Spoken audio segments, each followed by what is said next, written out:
Salut et bienvenue sous le soleil de l'Alpe d'Huez pour cette 4e étape. Oui, attendez, on me parle à l'oreillette. D'accord.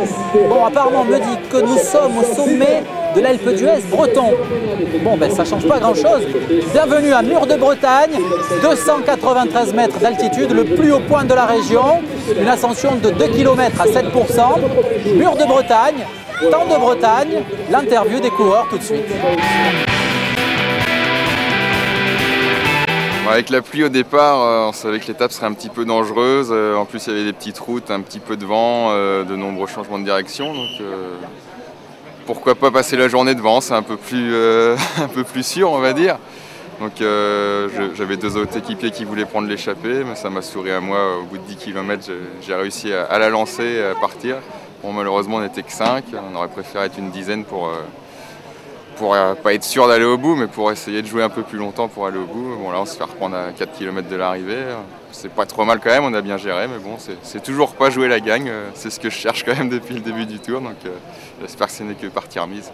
Aussitôt, il a une belle surprise et puis oui, gagner contre Contador et Gilbert dans la rive comme ça, vraiment, qu'est-ce qu'on dit, une belle course et une belle victoire. C'était mon seul objectif et je suis très content d'être ici sur le sommet du Mur de Bretagne avec le maillot jaune. Cette bourse était très dur et quand on voit le coureur qui était devant, moi j'étais très profond pour être avec eux et pour ça aussi je suis très fier de mon performance.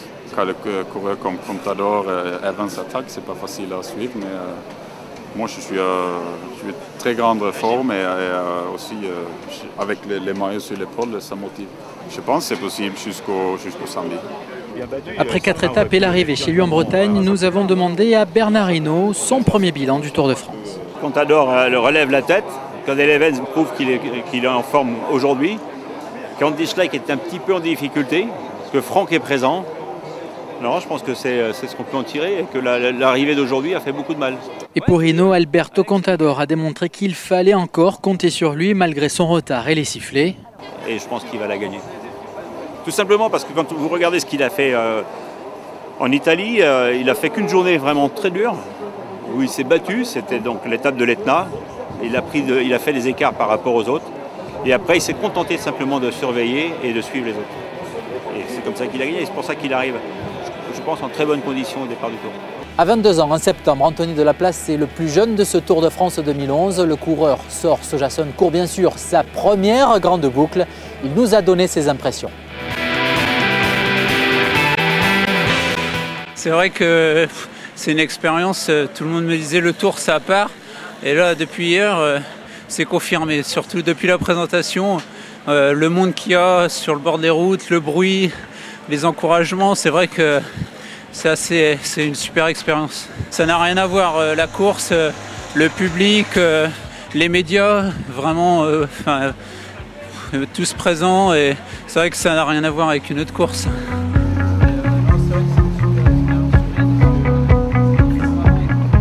Direction maintenant un bus de la FDJ entièrement consacré au repos des coureurs de l'équipe française.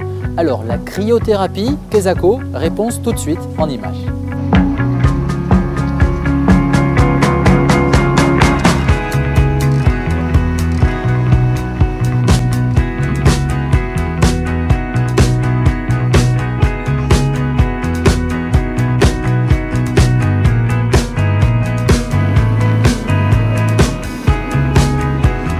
Le principe, c'est de plonger un patient ou un sportif dans un sauna où on fait baisser la température autour de moins 140, moins 150 degrés, de façon à chez le sportif, faciliter sa récupération et chez le patient qui a des douleurs, résorber les inflammations et donc faire diminuer sa douleur.